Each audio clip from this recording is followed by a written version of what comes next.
कक्षा 8 लॉकडाउन का चौथा चरण शुरू हो गया है। लॉकडाउन को उम्मीद है आप सभी अच्छे होंगे और कड़ाई से नियमों का पालन करिए। सरकार के जो भी निर्देश दे रही है उनकी अवहेलना ना करें, पालन करें, क्योंकि ये आपकी सुरक्षा के लिए है और आपके परिवार की सुरक्षा के लिए है। आप सुरक्षित हैं तो परिवार सुरक्षित। आइए, मैथ कक्षा 8 चैप्टर 1E, डेट है आज 18/5/2020।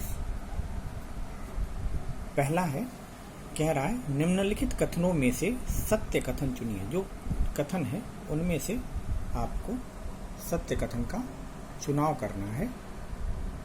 देखिए, ये 4 कथन दिए हुए हैं। ये 4 कथन हैं आपके, इनमें से चुनाव करना है कि ये कथन सत्य है अथवा नहीं। तो पहला देखिए है 2/-5 मल्टीप्लाई बाई -3/4, मतलब 2/4 गुणे -3/4 बराबर -3/4 गुणे वही 2/5। दोनों तरफ बराबर है, इसका मतलब कि ये क्या है? ये सत्य है, ये सत्य है। दूसरा है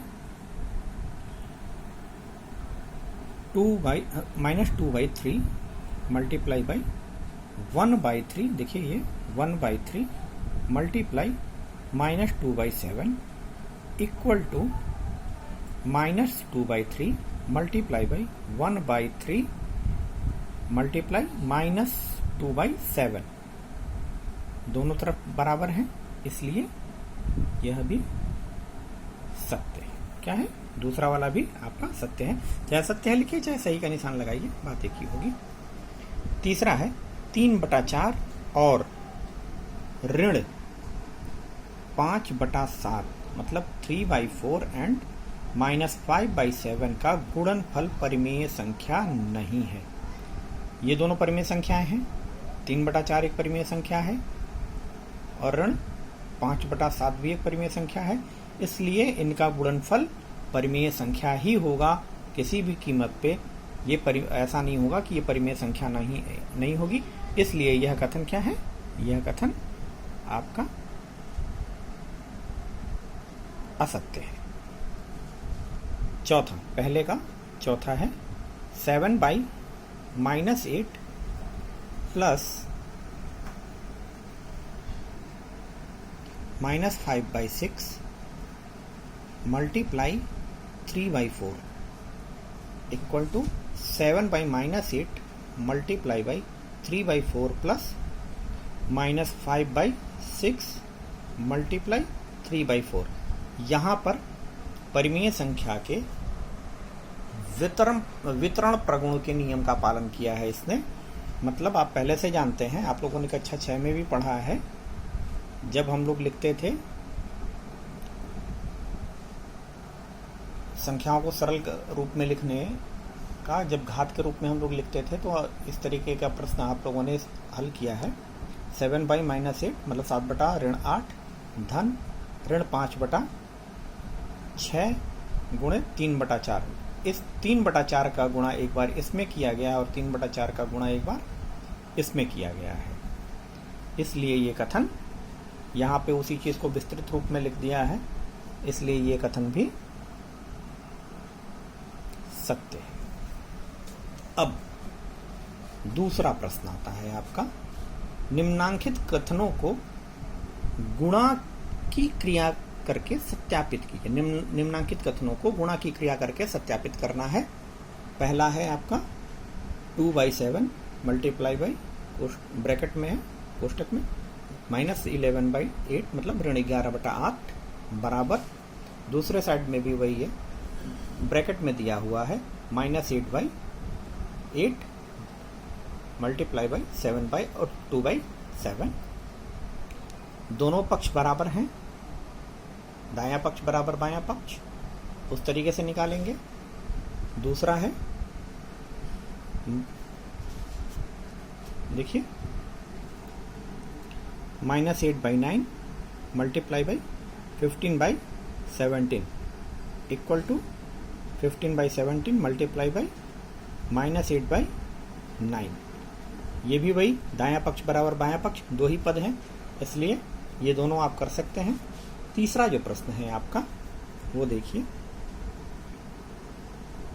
-8/7 मल्टीप्लाई बाई 1/2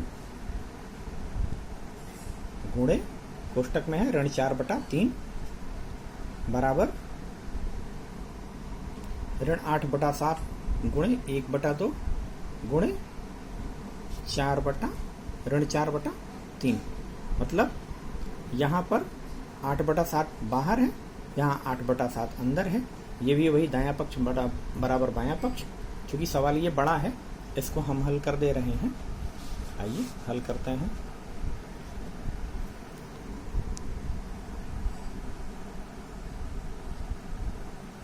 सवाल है, देखिए ऋण 8/7 गुणे 1/2 गुणे ऋण 4/3 बराबर ऋण 8/7 गुणे 1/2 और कोष्टक के बाहर, मझले कोष्टक के बाहर है, छोटे कोष्टक में ऋण 4/3। पहले कौन सा, पहले बायां पक्ष लेते हैं। पिछली बार हम लोगों ने लगाया था जब सत्यापित करने वाला, तो उसमें दायां पक्ष और बायां पक्ष हम लोगों ने पहले दायां पक्ष लिया था। इस बार हम पहले बाएं पक्ष से करेंगे। मतलब कि हम ये वाला पोर्शन हमारा जो है, हम ये वाला पोर्शन आपका पहले लेते हैं फर्स्ट में। आ गया, देखिए -8/7 मल्टीप्लाई बाई 1/2 मल्टीप्लाई -4/3 बराबर ऋण 8/7 गुणे ऋण 2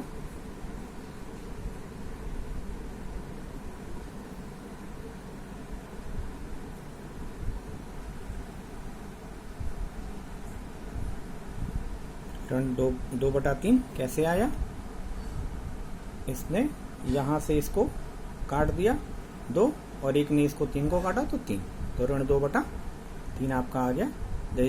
देखिए यहां से इसने इसको काटा, 2 ने 4 को काट दिया और एक ने 3 को।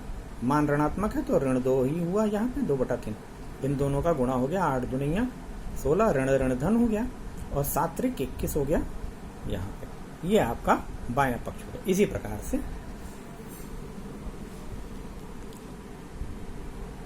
दायां पक्ष ऋण 8/7 गुणे 1/2 कोष्टक में, मझला कोष्टक बंद है, फिर गुणे छोटे कोष्टक में ऋण 4/3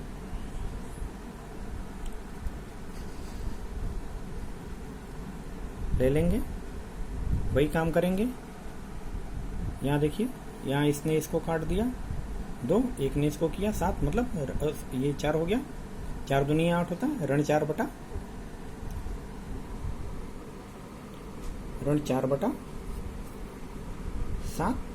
और 4, तो 4 चौक को 16 और 7 त्रिक 21, ऋण धन हो गया। मतलब बाएं पक्ष में भी 16/21 और दाएं पक्ष में भी 16/21, इसलिए बायां पक्ष बराबर दायां पक्ष, ये आपका आंसर।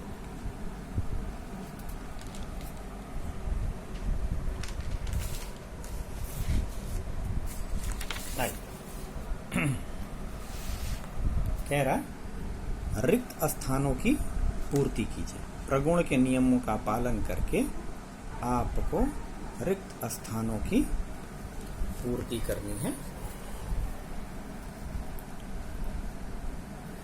और प्रगुण का नाम बताना है कि कौन सा प्रगुण यहाँ प्रयोग किया जा रहा है। सहचर्य का नियम है या क्रम विनिमयता का नियम है या वितरण का नियम है, ये आपको ये भी बताना है।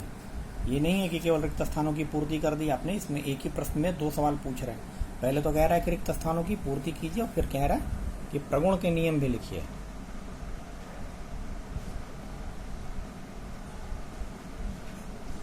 एक मिनट जरा इसके सेटिंग को सही करने दीजिए।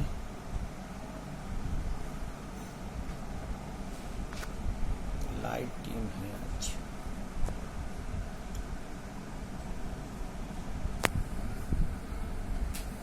आइए पहला सवाल देखिए।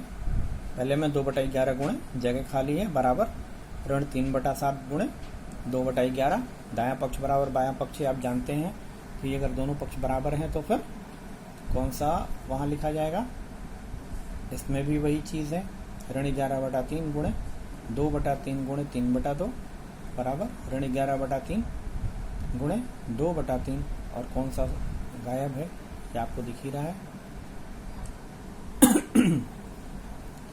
तीसरा ऋण 5/7 गुणे 2/5 धन ऋण 4/7 बराबर ऋण 5/7 गुणे जगह खाली है आपका वही ऋण 5/7 गुणे ऋण 4/7।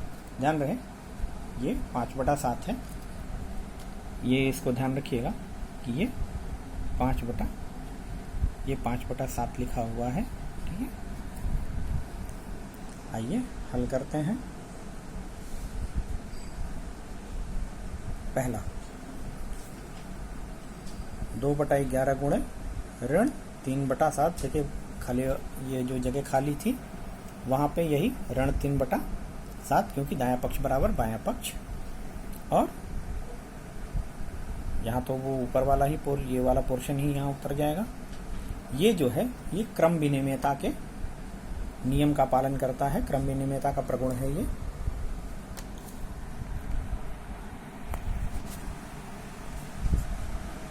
यही प्रॉब्लम होती है, यही क्रम विनिमयता का है। इसके बाद से जो दूसरा नंबर आता है उसमें आप देखिए यह सहचर्य के प्रगुण का नियम का पालन कर रहा है क्योंकि दोनों तरफ सभी चीजें बराबर हैं। जो ब्रैकेट में है वो ब्रैकेट में है। तीसरा देखिए, तीसरा जो है भरने वाली जगह पे तो यहाँ खाली था, वो यहाँ भर दिया गया 2/5। ठीक है, ये वितरण के प्रगुण का नियम का पालन कर रहा। अभी पीछे हम लोगों ने देखा है कि जो धनात्मक था पहले ये दो मझोले कोष्टक में अंदर थे और एक संख्या हमारी बाहर दी हुई थी। इसका मतलब है कि इस संख्या का गुणा इसमें भी हुआ और इस संख्या का गुणा इसमें भी हुआ है और यही वितरण के प्रगुण का नियम है। तो इसलिए क्रम विनिमयता में जो गुण है एक वितरण का, ये उसका पालन कर रहा है। यह आपका दूसरा चैप्टर भी तीसरा प्रश्न भी आपका समाप्त हुआ। आइए सरल करते हैं, बहुत आसान है, सरल करना है। ऋण 3 गुणे 10/9 ऋण 10/9 गुणे 18 ऋण 5 गुणे ऋण 1/6। दूसरा जो नहीं लगाया गया है वो आप घर पे लगाएंगे और अगर नहीं होता है तो आप हमें सेपरेटली ग्रुप में मत भेजिएगा क्योंकि ग्रुप में बहुत से क्वेश्चन आ रहे हैं सभी बच्चों के। और सबसे यही रिक्वेस्ट है कि पर्सनली जिस सब्जेक्ट के अध्यापक का उसी सब्जेक्ट के अध्यापक को भेजें क्योंकि फिर उसमें आपका और हम लोगों का दोनों लोगों का मिक्स हो जाता है तो वो गायब भी हो जा रहा है, चेक कर नहीं हो पाएगा, थोड़ा परेशानी होगी उसमें। तो इसलिए रिक्वेस्ट यही है कि पर्सनली ही भेजें। और दूसरा है कोष्टक में -1/9 मल्टीप्लाई बाई 3/20 मल्टीप्लाई -4/6/-5। तो दूसरा वाला इसमें हल करते हैं। पहला वाला छोटा है वो आप कर लेंगे, दूसरा वाला जैसे दूसरा लगा है वैसे ही पहला भी लगेगा।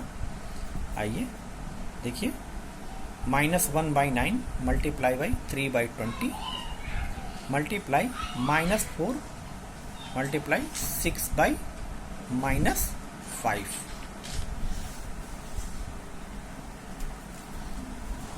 यहाँ पे देखिए -1 सबको ऊपर वाले को ऊपर कर लिया, नीचे वाले को नीचे कर दिया। ठीक है, गुणा कर रहे हैं ऊपर सबका। 3 एकम 3 मान ऋणात्मक है, यहाँ मान ऋणात्मक हो गया। और 6 चौक को 24 मान यहाँ भी देखिए ऋण और धन का जब गुणा होता है तो मान ऋणात्मक होता है, 24 हो गया। यहाँ पे भी -9 एज इट इज लिख दिया और 20/25 100 ऋण 100 बराबर 72/900। इसको चाहे तो काट सकते हैं, इसको एक स्टेप और काट लें हालांकि यहाँ देखिए 2/25 आया है, इसको एक स्टेप और काटेंगे। अगर हम 9 से ऊपर भाग दे दें और 9 से नीचे का भाग दे दें तो हमारा हो गया 9 × 72 और ये हो गया 100। हो गया ना। 9 से ऊपर भाग देंगे तो 9 × 72, 8 आया, और 9 से ही नीचे भाग देंगे तो 9 मतलब 100 हो गया। 100 9 900 या 9 का गुणा 100 में करेंगे तो 100 आएगा।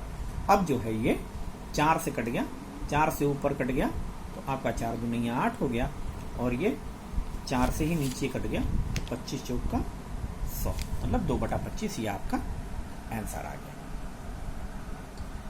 ये है आपका चैप्टर 1E समाप्त हुआ। कल हम लोग आपका चैप्टर जो है ये 1E समाप्त हो गया है। अब कल जो है हम लोग वो 1F पढ़ेंगे, और 1F के बाद मे भी पॉसिबल कि ये ख़त्म हो जाएगा। चैप्टर लंबे लंबे हैं, कई सेक्शन हैं ABCD करके, तो इसलिए थोड़ा दिमाग से, बाकी तो चल ही रहा। Good day.